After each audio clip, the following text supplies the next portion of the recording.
Ya, assalamualaikum warahmatullahi wabarakatuh. Ini saya sesuai dengan janji saya ingin memberikan kuliah rekaman penjelasan ya tentang materi sistem antrian untuk topik antrian prioritas preemptif dan non preemptif. Jadi ini materinya.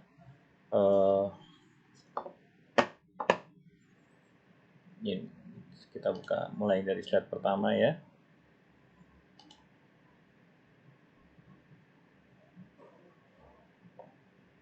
Ya, terlihat. Sebentar. Sedang proses ya.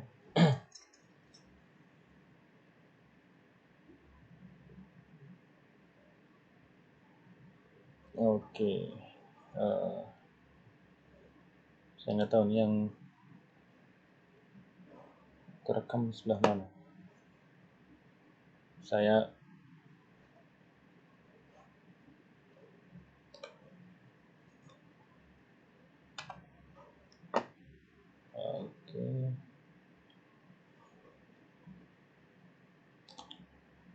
slideshow saya ini aja. Oke. Ya, jelas ya. Jadi dari awal ini kita bicara tentang sistem antrian dengan prioritas. Nah, sistem antrian dengan prioritas gambarnya seperti ini. Jika ada masuk beberapa flow pelanggan gitu ya, customer dengan berbagai macam service yang ada, kemudian tugas ada classifier yang bertugasnya untuk memecah antrian customer tersebut berdasarkan priority-nya. Ada highest, middle, lowest atau bisa dengan nomor. Ya, dengan biasanya nomor kecil adalah nomor dengan priority tertinggi, ya.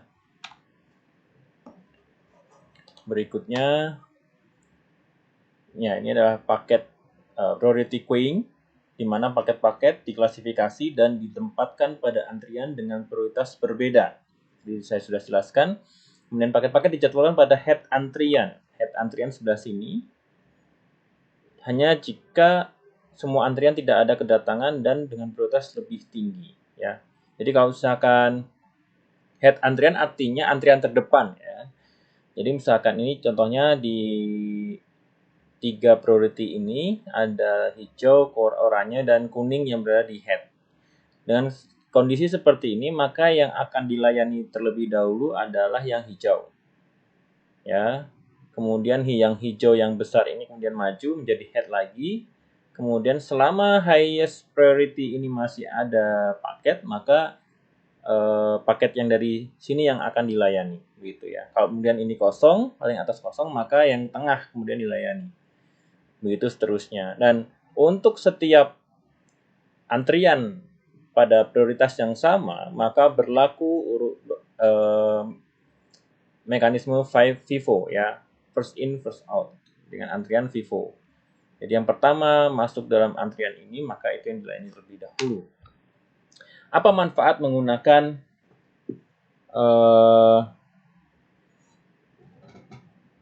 priority queuing ini ya? Yaitu pertama low computational load. Ya, jadi beban komputasionalnya, beban komputasi dari server itu lebih kecil. Karena kita sudah kelompokkan itu, jadi tugas mengelompokkan itu adalah tugas classifier, sehingga server menjadi lebih ringan dalam memprosesnya, gitu ya. Kemudian juga mengizinkan organizing packets dan juga treating of the different service classes differently. Jadi dengan adanya priority queuing ini, paketnya diorganize, ya, dan dilakukan threading. Thread itu perilaku ya, perilaku yang berbeda terhadap setiap service, gitu ya. Dan ketika sudah dipecah-pecah berat ringannya, begitu ya, beban service itu, maka server akan lebih mudah. Ya, seperti kayak misalkan kita menghadapi beberapa soal, ada soal berat, sedang, ringan. Nah, kalau kita bisa klasifikasikan soal-soal itu menjadi berat, sedang dan ringan, maka kita akan lebih mudah menyelesaikannya. Misalkan kita menyelesaikan yang ringan dulu atau yang berat dulu. Sehingga karena mungkin masih fresh di awal, saya ingin gunakan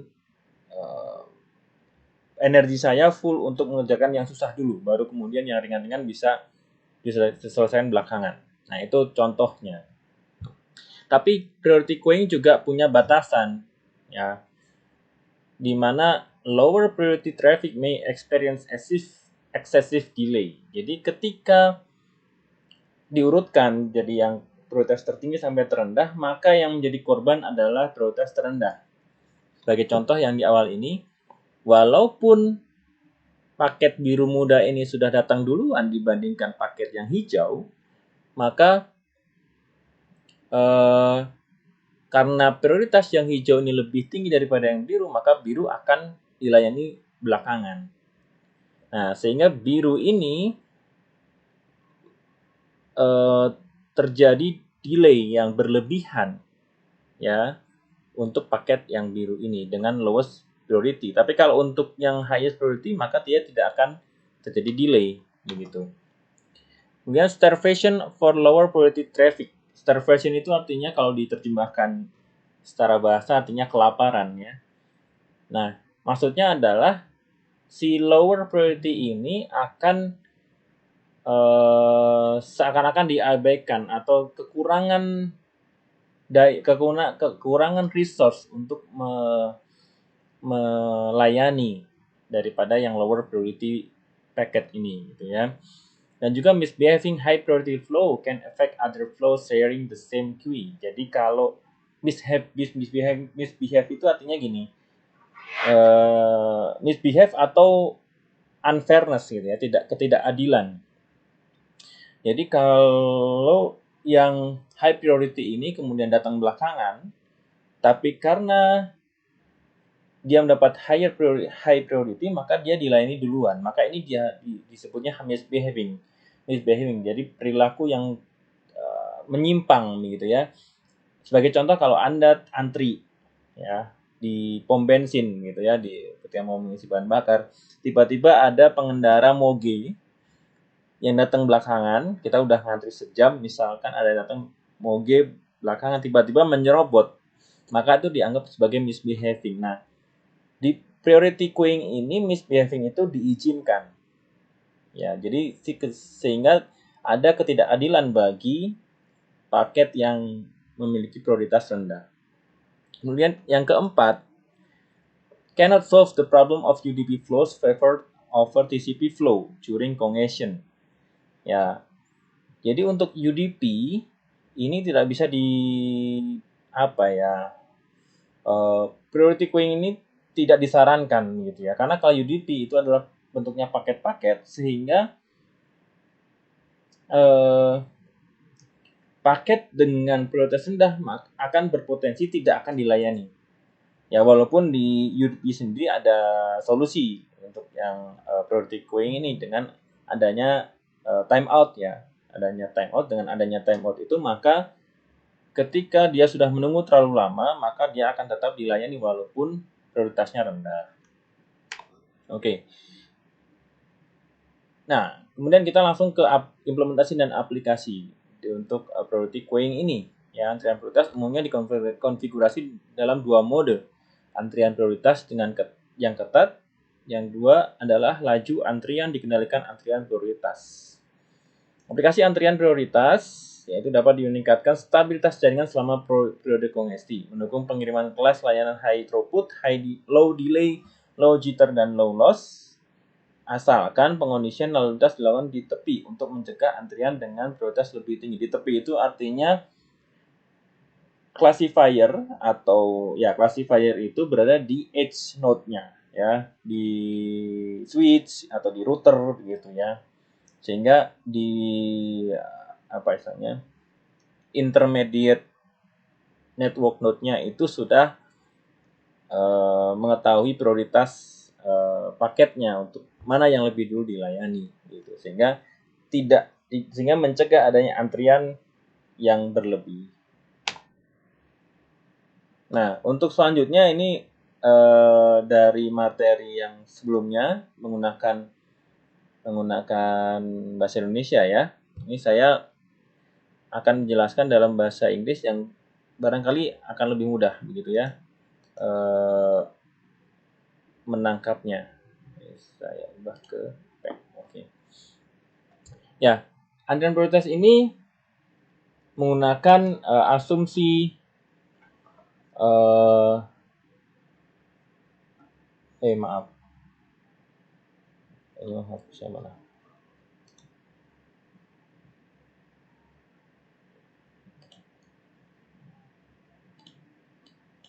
Oke. Ya. Menggunakan ininya bisa. Saya pakai ini aja.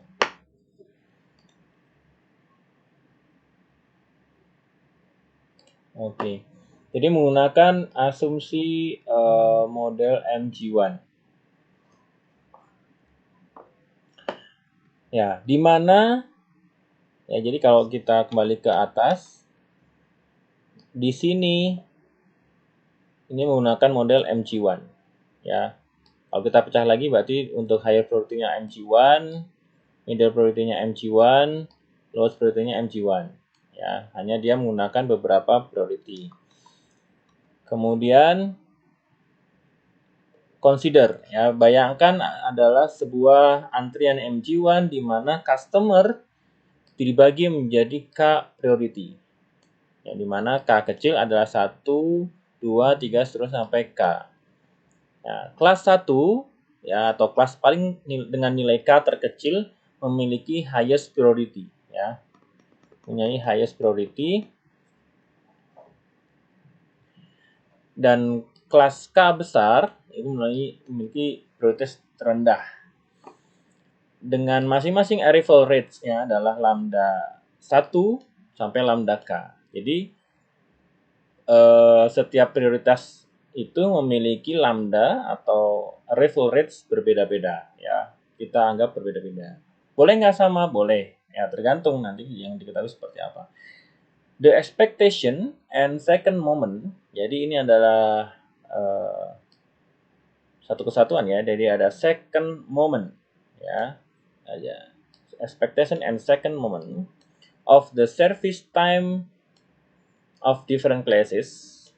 Jadi service time-nya itu, kita bicara service time, itu adalah ini ya. SK bar.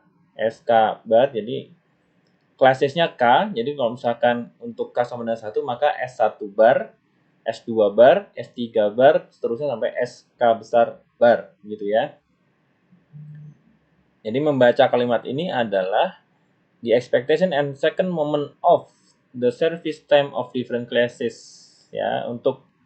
Untuk second moment ya, nilai second moment dari service times dengan kelas yang berbeda SK adalah ini ya, adalah SK kuadrat bar. Ya, nilai SK kuadrat bar ini diperoleh di pengertian adalah pengertian daripada second moment. Ya, ini jadi SK2 bar adalah second moment daripada antrian dengan K priority classes, dengan K kelas prioritas gitu ya. Di mana K adalah nilai 1 sampai nilai K. Kemudian diturunkannya hasil dari ini Polaczek-Khincinin ini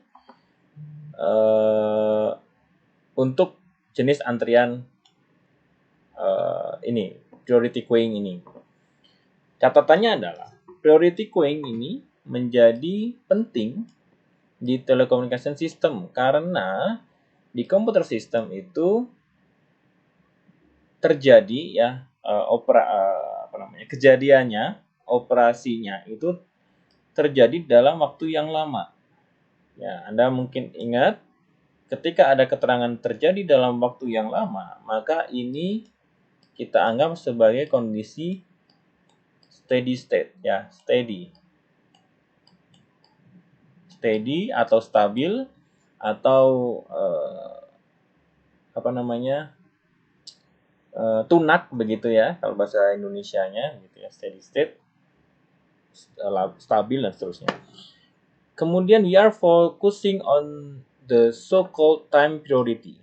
Jadi untuk menyelesaikan seluruh kasus di dalam prioritas queuing, antrian prioritas ini memang sangat sulit, sehingga kita bicara hanya mengenai waktu, gitu ya, which defines the service order or different classes. By giving a customer a higher priority one, ya, can reduce delay and delay variation. Jadi tujuan efek daripada prioritas antrian ini akan berdampak positif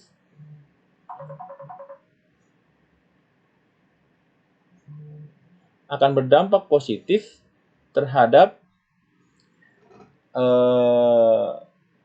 paket atau customer dengan prioritas tinggi. Sedangkan tadi yang di batasan yang sudah kita bahas bahwa antrian prioritas ini justru malah merugikan ya untuk antrian dengan prioritas rendah. Itu. Jadi yang menurunkan delay itu kepada yang prioritas tertinggi.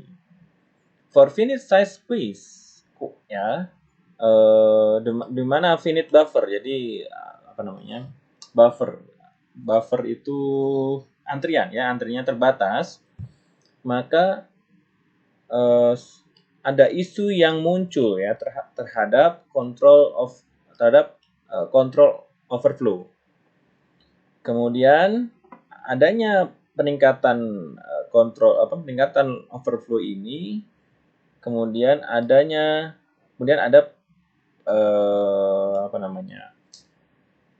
penjelasan atau pengertian mengenai space priority. Jadi mana yang akan diprioritaskan menggunakan space ya, tempat yang tersedia.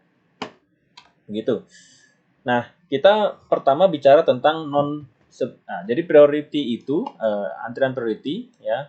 Priority queuing itu dibagi menjadi dua ya, yaitu non preemptive dan yang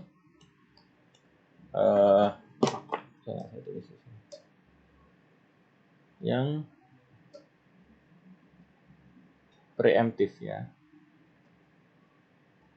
Preemptive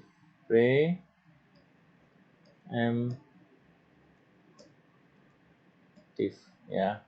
Jadi ada preemptive dan ada non preemptive. The service ya, kita bicara tentang non preemptive priority dulu. Apa bedanya? Nah, ini saya jelaskan dulu bedanya.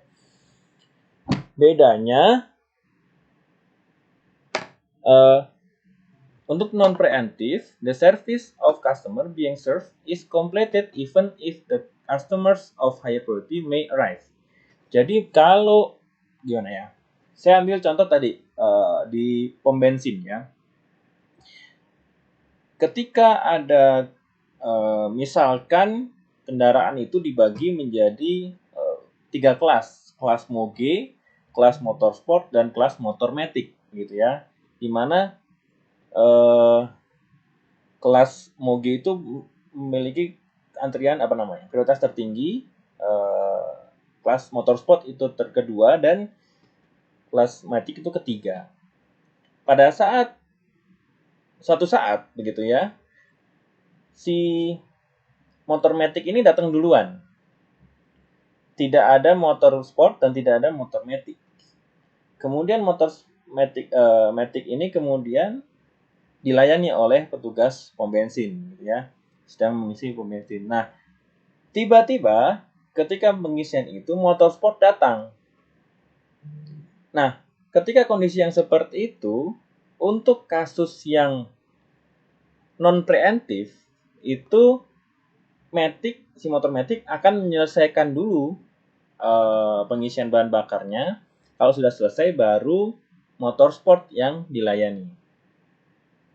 Begitu juga misalkan ketika motormatic itu sedang mengisi bahan bakar, kemudian motorsport datang, tidak lama kemudian motor Moge ini datang, maka setelah motor Matic yang dilayani adalah motor Moge, karena prioritas untuk waktu yang sama Moge dan Motorsport ini memiliki prioritas yang berbeda. Moge lebih tinggi, maka Moge dulu yang dilayani, baru setelah Moge selesai Motorsport yang dilayani.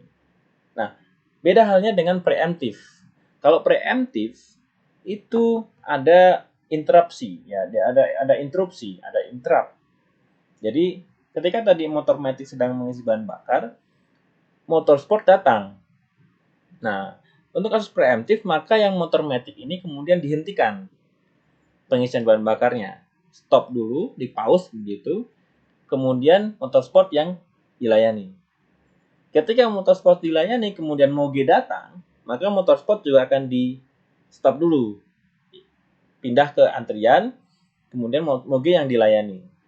Nah, setelah Moge selesai, kemudian pergi, selanjutnya yang dilayani adalah Motorsport, karena yang sedang menunggu tadi Motorsport selesai baru motor Matic. Nah, begitu preemptif ya. Kalau non preemptif dia selesai dulu, meskipun prioritas tertingginya datang, dia tidak akan langsung dilayani tapi menunggu. Tapi kalau yang preemptif, yang prioritas tinggi datang, maka yang rendah akan ditunda. Ya, gantian menunggu begitu. Nah, kita bahas yang non preemptif dulu. The service of the customer being served is completed even the customer of higher priority may arrive. Itu maksud artinya yang saya jelaskan tadi.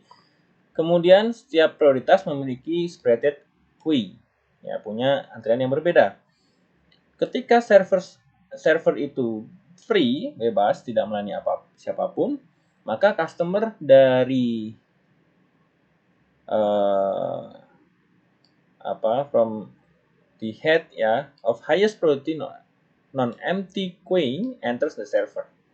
Ya, tadi contohnya kalau misalkan bebas, maka antrian terdepan dari prioritas yang paling lebih tinggi, maka dia akan masuk ke server. Nah, untuk notasinya ada NQK bar. Bar itu artinya rata-rata ya, min ya. Jadi kalau selama ada bar itu artinya rata-rata. Ini the load row K adalah the load of K kelas K, di mana row K sama dengan lambda K dikalikan dengan SK bar. SK bar tadi ingat, SK bar adalah service time ya. Service time. Service time. Benar ya. Ini service time atau juga disebut sebagai holding time ya. Holding time atau service time sama ya. Waktu selama dilayani. R adalah mean residual service time in the server. Artinya begini. Kalau R itu adalah misalkan ini, nah ini adalah antrian tadi, antrian 1 begitu ya. Kemudian ini domain waktu ya, di sana domain waktu. Ini domain waktu. Jadi misalkan pada saat waktu itu ada di sini gitu ya. Nah, T itu ada di sini. Begini begitu ya. Ini ada satu begini. Nah, ketika sedang dilayani, kemudian paket berikutnya datang di sini. Nah, maka R itu adalah residu. Waktu yang tersisa ya. Waktu yang tersisa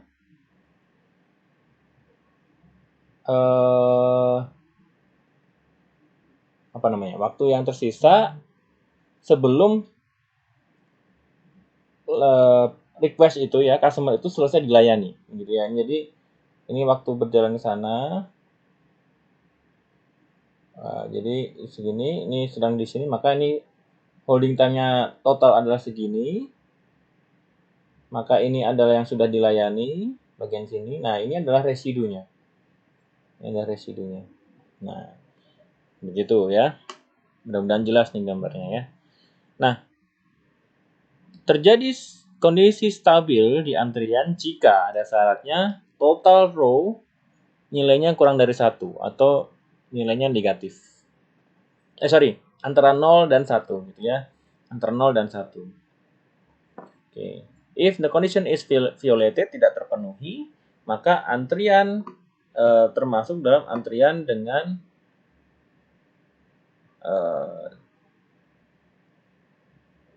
priority classes lower than some limit K. Ya. Oke, itu jadi ini adalah syarat di mana stabilitas antrian itu terpenuhi.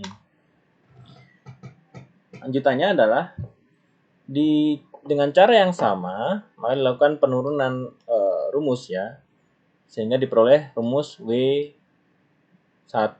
W1 artinya WK1, W dengan antrian prioritas tertinggi gitu ya. Waktu tunggu rata-rata untuk kelas tertinggi sama dengan residual time ya, waktu sisa rata-rata ditambah dengan holding time untuk kelas pertama dikalikan dengan NQ bar. NQ bar adalah jumlah rata-rata customer yang mengantri untuk kelas 1, kelas pertama, kelas paling tinggi gitu ya. Nah, dengan little formula diperoleh seperti ini, sehingga antrian rata-rata, waktu tunggu rata-rata adalah residual time rata-rata dibagi dengan 1 minus row 1. Row 1 itu adalah load ya, load daripada kelas K, kelas 1. Nah, diperoleh ini. Berikutnya dengan kasus prioritas kelas 2, maka yang terjadi adalah, jadi misalkan tadi kita gambarkan seperti ini ya. Ini priority 1, ini priority 2 begitu. Maka waktu tunggu rata-rata untuk paket yang ada di sini ya. Nah, misalnya ada paket ya. Ini ada paket lagi begitu. Nah, ini server. Ketika ini sudah dilayani, kita dipindah di sini gitu. Ini hilang ya. Waktu tunggu untuk kelas 2 ini, berapa waktu tunggu yang di kelas 2? Maka nilainya ada residual time yang ada di sini ya. Ini kan tersisa di sini ya waktu tunggunya. Jadi setengahnya mungkin sudah dilayani. Nah, menghitung waktu tunggu untuk paket di kelas 2 ini adalah dari residual time yang sedang dilayani ditambah peluang terjadinya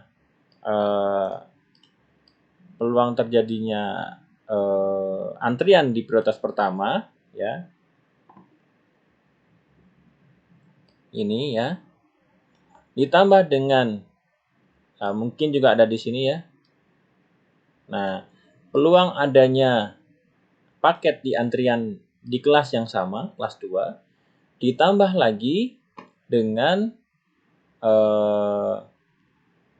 adanya paket ya, berarti kalau ada ini berarti nanti dia akan pindah ke sini dan akan dilayani begitu ya, dan dilayani dengan nilai ini ya. Jadi itu kemungkinannya, jadi ada antrian yang di sini akan dilayani setelah yang ada di sini selesai ya. Mungkin itu adalah paket dari prioritas 1 ditambah dengan adanya peluang paket lain di prioritas 1 atau juga ditambah dengan adanya antrian di kelas yang sama ditambah lagi dengan jika antrian ini kemudian dilayani lebih dahulu. Ya. Oke. Kemudian dari penurunan little itu kemudian diperoleh ya, kita langsung ambil jadinya saja, diperoleh persamaan ini. Nah, sehingga kita bisa turunkan dengan memasukkan nilai W1 ke dalam ini sebelumnya ya. Jadi misalkan tadi ini kita ambil ya, jadi tadi kan ya W2 sama dengan apa tadi? R bar gitu ya, ditambah row 1 W1 per 1 min row 1 min row 2. Nah, kemudian W1 kita tahu R bar per 1 min row 1.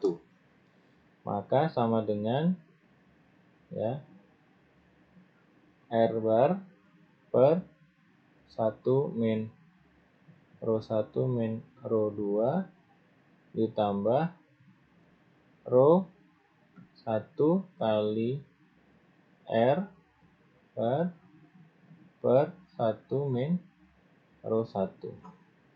Nah, dengan perkalian silang nanti akan ada, ya silakan teruskan, akan diperoleh nilai ini. Kemudian diteruskan untuk seluruh kelas dengan nilai K, ya maka akan dapat WK adalah seperti ini. Ya, ini terima jadi aja begitu ya. Dan kalau ditanya the total time in the system of class K, totalnya, maka adalah waktu tunggu rata-rata ditambah waktu servis rata-rata. Kita tahu servis rata-ratanya adalah SK ya, untuk kelas K. Ya. Jadi kalau misalkan berapa total waktu waktu total rata-rata untuk kelas 1, maka W1 bar ditambah S1 bar. Kalau waktu total rata-rata untuk kelas 2, W2 bar ditambah S2 bar. Berikutnya rata-rata residual service time. Ya, muncul dari WK ya, appear itu ya muncul dari atau bisa diturunkan dari nilai tunggu rata-rata kelas K.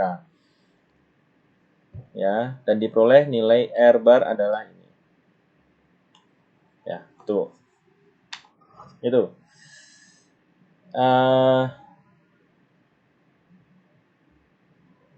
Berikutnya adalah observasi.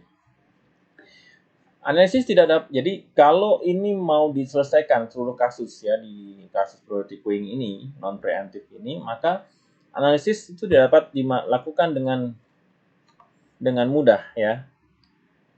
Jika kita menggunakan multi server. Tadi kita hanya menggunakan kasus satu server. Kalau multi server itu akan banyak lagi probability-nya yang itu sangat sulit untuk diselesaikan. Sehingga service R sulit ditentukan karena servernya beberapa banyak gitu ya. Tapi bukan tidak mungkin, tetap bisa diselesaikan asalkan waktu layanan semua kelas memiliki distribusi eksponensial dengan rata-rata sama. Ya, waktu layanannya semua sama. Waktu tunggu rata-rata pelanggan dapat dinilaikan dengan pilihan kelas prioritas.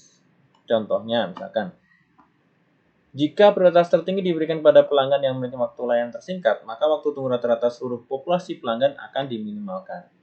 Ya, jadi caranya adalah semua dijadikan kelas prioritas.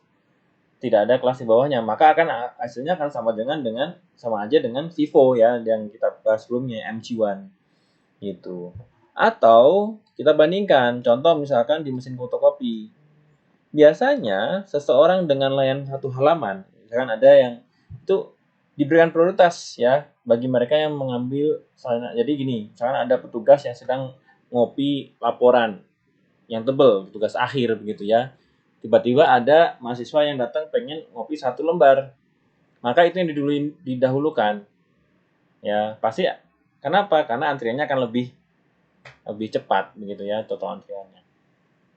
Nah, dengan dalam kasus dua kelas yang berbeda, maka waktu tinggal atau waktu total ya, waktu tunggu plus waktu servis, rata-ratanya bisa dihitung dengan ini.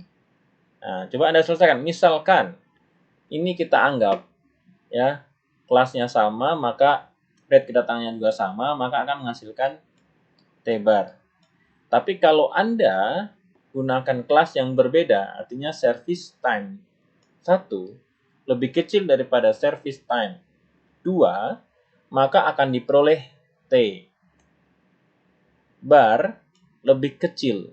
Ya, ini sudah diberikan, tentu dengan penurunan rumus yang panjang. Ini kita hanya menggunakan hasil dari penurunan yang para ahli, gitu ya. Nah, sudah ada yang mencoba menurunkan kalau S1 atau salah satu kelas itu lebih kecil daripada yang lain, maka totalnya akan menjadi lebih kecil walaupun tidak banyak selisihnya ya. Gitu. Sehingga akan hasilnya akan kurang dari, misalkan ini kita anggap misalkan kelasnya sama adalah TX gitu ya, maka untuk T dengan S1 kurang dari S2, maka anggap aja TY begitu ya, ini TY, maka nilai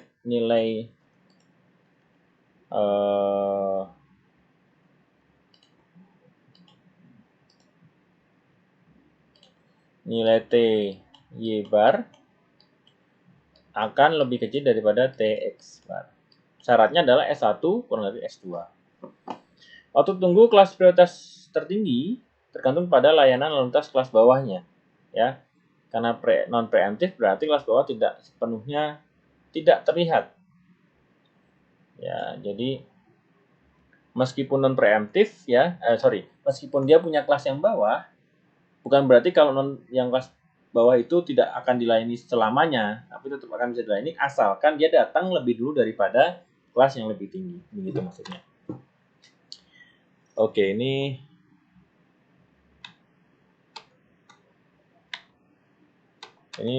oke, ini kayaknya ada yang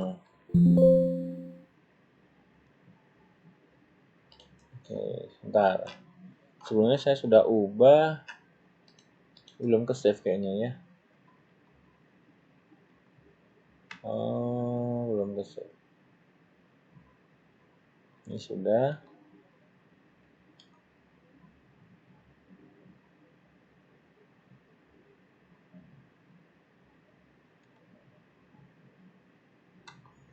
Nah, kalau preemptif itu